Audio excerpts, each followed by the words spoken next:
Alrighty, should we go ahead and get started? Okay, well, Yes.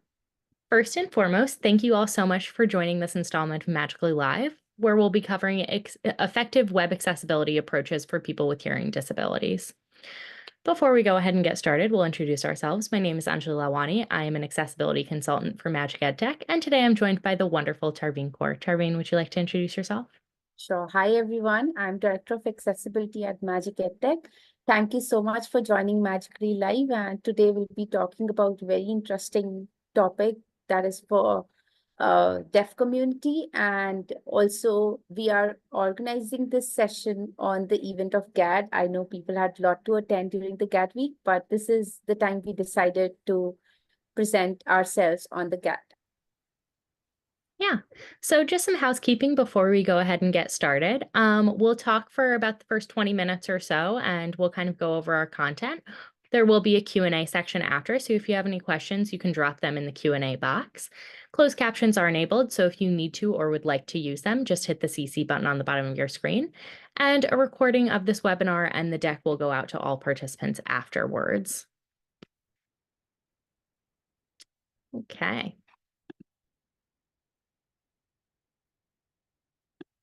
So let's talk about GAD. So GAD stands for Global Accessibility Awareness Day, which was on the 16th of May this year. The purpose of GAD is to get everyone talking, thinking, and learning about digital access and inclusion, and the more than 1 billion people with disabilities/impairments. For more information, you can visit accessibility.day. And our agenda for the day. First, we'll go over an overview. Then we'll say, how do you know the difference between different types of hearing disabilities? WCAG compliance for better user experiences, assistive tools and devices, beyond ASL, how AI is bridging the gap with people with hearing disabilities, do's and don'ts, communication etiquettes, and then we'll go into our Q&A. Okay, so hearing disabilities affect about 5% of the world's population, or 466 million people.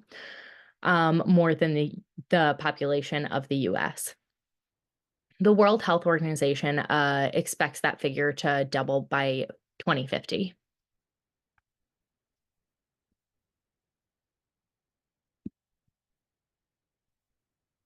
Okay. So let's understand different type of hearing loss. As we all know that even like in a lifespan, every person goes through a hearing loss. There are like few lucky people who don't come across a hearing loss. Otherwise, everyone, even in the old age, people end up going through the hearing loss as one of the kind of disability. So what are the different type of hearing loss? These are being categorized globally under three buckets. One is sensor renewal, then we have mixed, and then we have conductive. The first one is related to aging, the noise, the hearing loss that has been caused due to noise damage, drug side effect, auditory tumors, or any blast or explosions. Mixed one is the genetic kind of impairment, then infections and head trauma, which results into hearing loss. The conductive actually falls under the category where you have allergies, the foreign object entered into your ear, which is causing you a lot of pain or hearing loss, fluid, allergies, ruptured eardrum, and impacted ear sacs. So all of this actually result into hearing loss, and hearing loss are actually measured from 0 to 100%. So the more you move towards hearing loss, the percentage continues to increase. Even in I'm just 30, 40, almost 40, and at the age of 30, I came across the time when I had almost 40% of the hearing loss. Then I underwent surgeries to get it cured, but that's how everyone goes through in their lifespan. All righty, I think we have our first poll now. So we'll go ahead and pull that up for you. Okay, so the poll reads, what does the term deaf with a capital D signify? Your first option is a medical condition of lacking hearing. Your second option is people with mild to moderate hearing loss. Your third option is culturally deaf individuals who are part of the deaf community. And your fourth option is individuals who have recently become deaf. So we'll give everyone a minute to go ahead and put their answers in.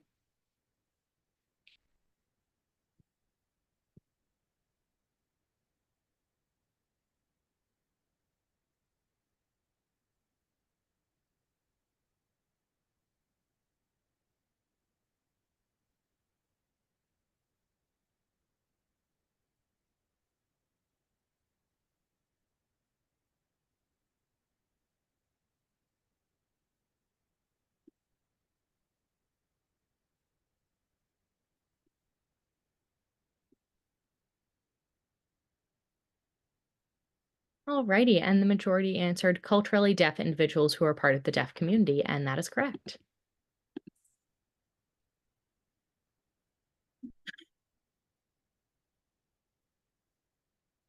All right, moving on to our next slide. So, deaf with a capital D, people who are deaf identify themselves as culturally deaf and are heavily part of the deaf community. Deaf with an uncapitalized D describes the medical condition of lacking hearing without cultural or community context. And hard of hearing is a term for individuals experiencing mild to moderate levels of hearing loss.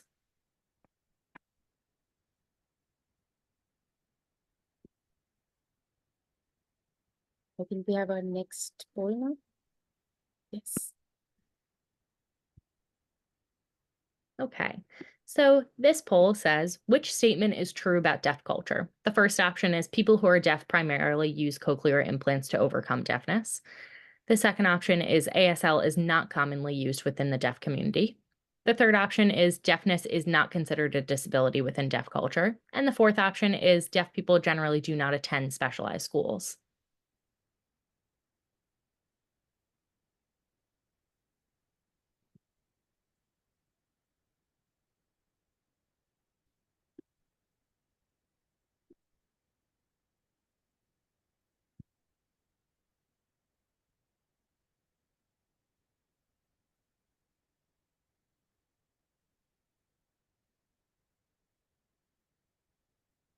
Alrighty, and the majority answered deafness is not considered a disability within deaf culture, which is correct.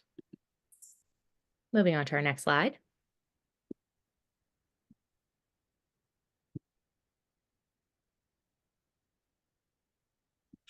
Okay, so again, people who are deaf with a capital D identify themselves as culturally deaf and are heavily part of the deaf community. Deaf people are proud of being deaf and consider it part of their cultural identity. Typically, deaf people are from a family who are generationally deaf and usually will attend completely deaf schools in order to stay within that deaf community and deaf culture. Cochlear implants are often viewed as a way to overcome deafness, and as a result, many people within the deaf community choose not to utilize cochlear implants because within the confines of their deaf community, they typically don't feel the impacts of being deaf because everyone within their community is communicating in a way that they understand. So they very much believe that deaf culture is only perpetuated by society and the disabling conditions of society.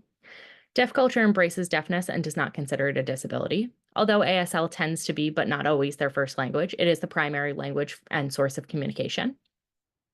And many people who are deaf or hard of hearing prefer terms deaf and hard of hearing over hearing impaired because hearing impaired implies a deficit or that something is wrong.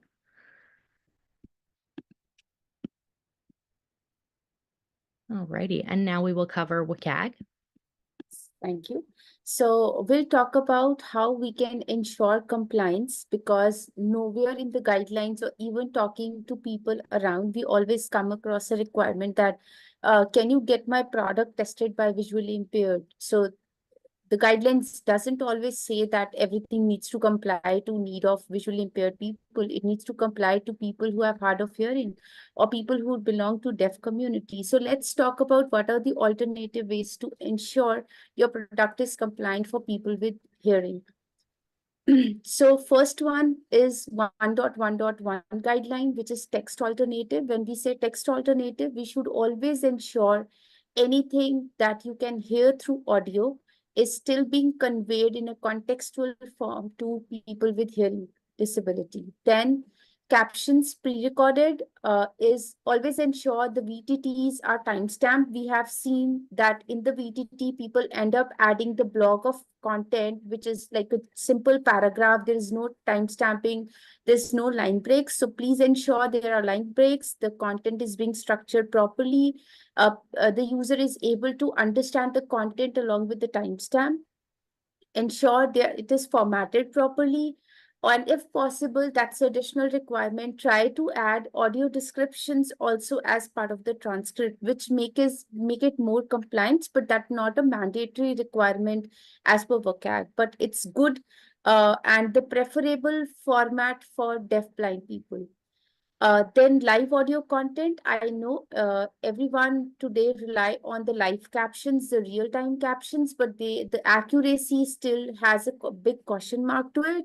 So please don't always rely on auto-generated closed caption. Try to add a human layer to it to ensure that they are meeting the requirement and they're accurate and the end user is able to get the required information.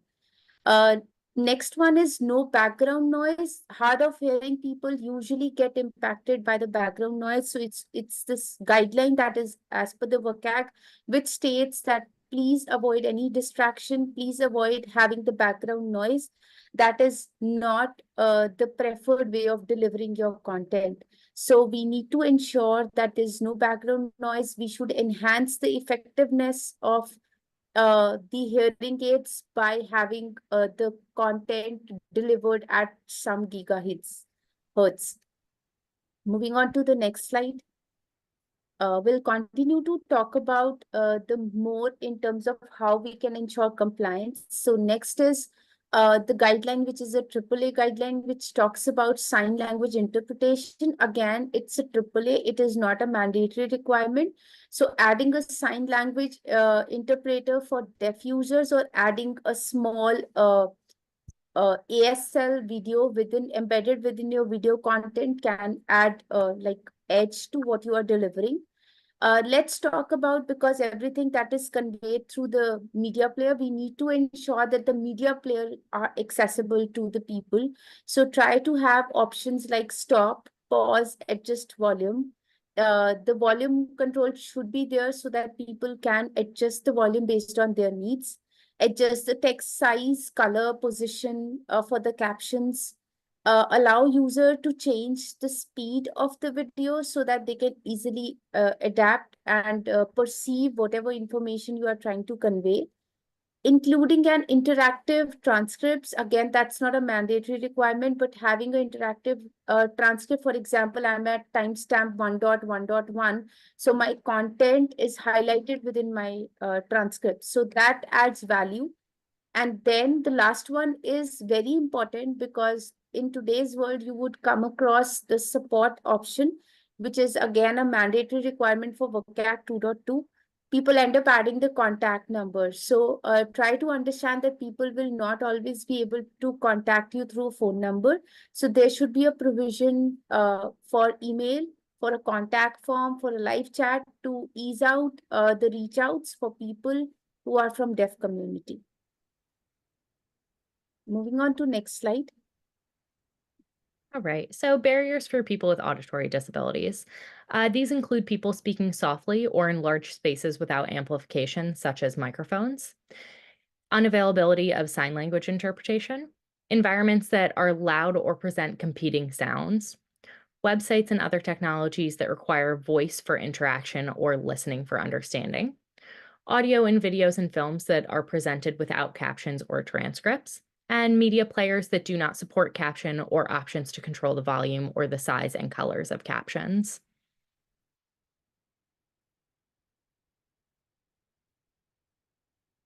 Okay, and some assistive tools and devices for people with auditory disabilities. So first we have hearing aids, which are devices to amplify sounds. Then there are cochlear implants, which is an implant that helps provide the same sense of sound. Again, it's important to note here that a lot of people within the deaf community don't prefer cochlear implants. Assistive listening devices, so devices that help hear better in places like classrooms or theaters. Captioning devices, text on telephones. Video relay services, which allow sign language users to make phone calls with an interpreter's help. Smartphone apps, so mobile apps for better hearing or communication, and vibrating alert devices. Some accommodations for people with auditory disabilities are an ASL interpreter, emergency notification system, so providing strobe lights for something like a fire alarm so that there's a visual cue aside from an auditory cue. Visual alerts, so a flashing light when someone is ringing the doorbell is really helpful. Seating, so allow front row seating for lectures and presenters. Reduced background noise, so there should be limited competing sounds because competing sounds can make it incredibly difficult for someone to hear and process the information that they've heard. Speech clarity, so we want to speak slowly and ensure that speech is clearly enunciated. And speaking face to face, so try to face a person as much as you can when you're speaking to them. Turning away can kind of integrate that competing sounds and be a little bit more difficult for them. Alrighty, I think we have our next poll now.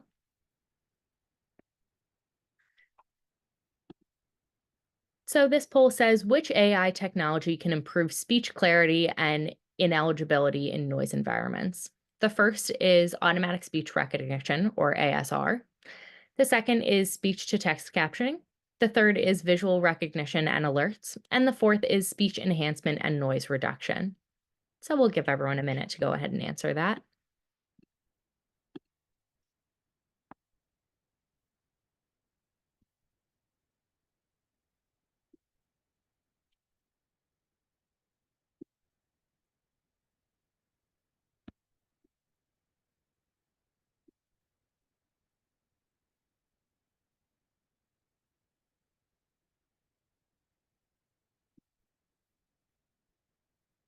Alrighty, let's see. Okay, and most of you answered speech enhancement and noise reduction. Beautiful.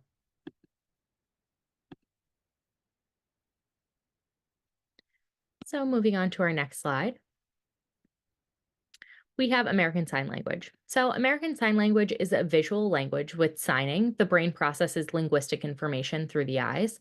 The shape placement and the movement of the hands, as well as facial expressions and body movements, all play important parts of conveying information. Some important facts. Sign language is not a universal language, as Megan noted earlier. Each country has its own language, and regions have different dialects, much like many languages spoken all over the world. Like all languages, ASL is a living language that grows and evolves over time. Approximately more than 500,000 people throughout the US use ASL to communicate in their native language. And you can go ahead and drop a little heart emoji if you know ASL. You don't have to be fluent, but if you know anything within ASL. Yes, I learned it. It's GAD. Very nice, Tarveen. I took an intro course in college, but I'm not fluent. And I think I'll thank Megan. She did mention that there are almost 200 plus sign languages. Yes, and the biggest thing is there are almost 26 different versions of sign language that are used within Africa, and there are almost 13 plus that are originated from Europe and America. Wow. Francine dropped a heart. It looks like she knows some sign language, so that's lovely. Oh, wow. Leo. Good to know that. Alrighty. Okay, so let's talk about how AI is actually helping, as we all are hearing a lot of noise around AI, how it is transforming and how it is helping bridge the gap of accessibility. Yes, for sure, it is helping the deaf community. How? Let's talk about it. First one is the automatic speech recognition. Again, it's a real-time transcription of the spoken language, which really helps person be not only dependent on the sign language or a translator, but easily get information on what is being read by the another person and what is the conversation they are trying to have. Second one is speech to text captioning. Again, AI-powered captioning tools are already there. They help you add benefit, value, and whatnot. But end of day, we need to ensure accuracy. For live events, it's always good to have the way we are relying on the Zoom automatic generation. But once we officially release this video after the session, we end up doing a human review, add a correct transcript, and then release it to for everyone's access. So we need to ensure that. Sign language recognition, again, as we already talked about it, there are almost 200 different sign language. There are AI tools which can help translate the information between different sign languages. So which gets easier for people from different community to translate and talk. Speech enhancement and noise reduction. I am blessed to use my headphones because I always have my kids scream around, so people don't end up hearing that. So that's the best thing that has been introduced by Google, Microsoft, and whatnot. So I think that's benefiting all of us, and especially the deaf community. Visual recognition and alerts. Again, AI-powered tools help you recognize the systems like sound, alarms, alert, and other auditory cues by converting these alerts into visual notification or haptic feedback. So which is very important. If I'm unable to hear the alarm or the fire alarm, which is a priority thing for anyone sitting in office, at home, or anywhere. So these visual notification on the devices help them understand the urgency and act accordingly. So for sure, AI is helping bridge the gap. You are not relying on people. You know how I need to tackle this situation. You are you itself. So that's the biggest thing that we are trying to achieve.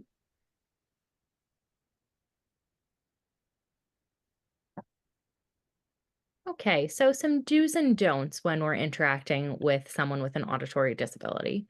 We always want to ask about communication preferences. As all of us do, they have different preferences as well. So we want to make sure that we're being considerate and respectful of that. We want to speak clearly and at a neutral pace. Use captioning whenever it's possible. Rephrase with clues versus just repeating. And be open to exploring differences between deaf and hard of hearing cultures. Some don'ts. We don't want to assume that all deaf people can lip read. We don't want to talk too slowly, too loudly, or over enunciate. We don't want to assume that all deaf people use amplification devices. And we don't want to oversimplify a disability such as an auditory disability. And we also don't want to assume that all deaf people are the same or know each other or use the same means of communication.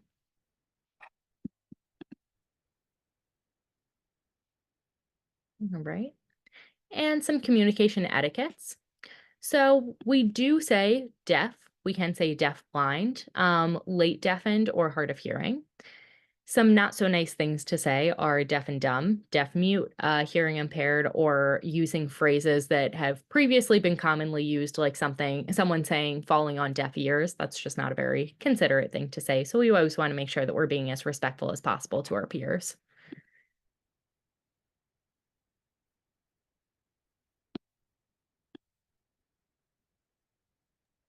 Alrighty. So let's talk about ensuring workplace equality as well. We know we talk about inclusion, but even while talking about inclusion, we end up missing on very important parameters for deaf community.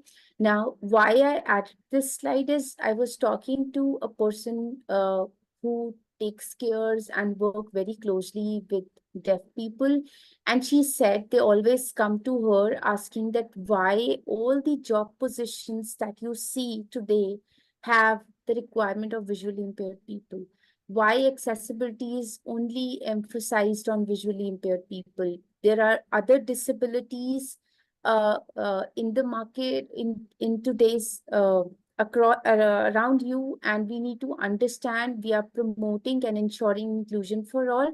So workplace equality is not only getting your products, not only hiring visually impaired people, but also focusing and giving the option to serve and prove themselves and give their best. Please hire deaf people, have inclusion in your job aids. Also have a real inclusion check, ensure that you go beyond just hiring. You also have the office environment established to cater to their needs. have diverse hiring approach. I know there are a lot of AI tools that help you refine, review, and ensure DI is being factored into your job description. So try utilizing that and have deaf people be part of your community as well.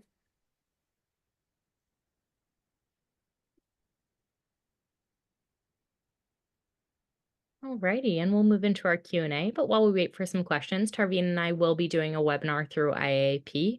The title of it is AI Revolution, Enhancing Accessibility Through Innovative Solutions, and that is on June 4th.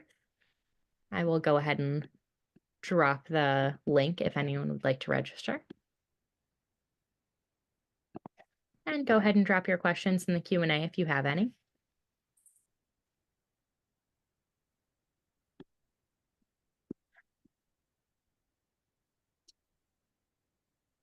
Or it doesn't have to be a question if there's any comments that you have about deaf culture, ASL, anything like that. Yes, any experience you want to share with people who are attending the session. Thank you, Laura, for sharing the things that you do at your end. And thanks to Megan for sharing the information, and also to BB. It was insightful information from you all. All right, Leanne asks, how do we make the interview process more accessible for deaf or hard of hearing folks? Are there examples that you can share? Oh, yes, absolutely. As we talked about, you can have the ASL AI-enabled applications. You can have real-time translations. Or as you know that you are doing a hiring and a special request have been made by the person who you are hiring that he or she needs a ASL interpreter or a live caption kind of a thing to what you say so that he or she can respond back. So please ensure during that duration you have ASL person available to translate for you. That becomes much easier and convenient. But as per the process, it's always said that you need to look into the eye of the person who is actually deaf, not the person who is doing ASL for you. So that's the basic ethic that we need to follow while communicating. Yes, Erin, there'll be a session for recording for today's session. As I already said, that will be correcting the captions. And within next 2-3 days, it will be hosted on our MagicA11y YouTube channel, and we'll be sending formal email to you all.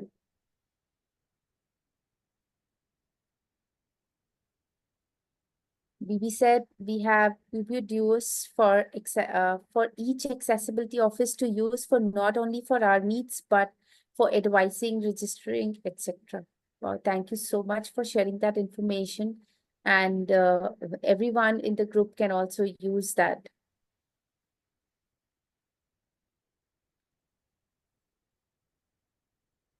And hope you like the session, and we'll wait for you to register and join the webinar that we are conducting along with IAP, and see you all on 4th June. All right, thank you so much for Thank you for joining. joining.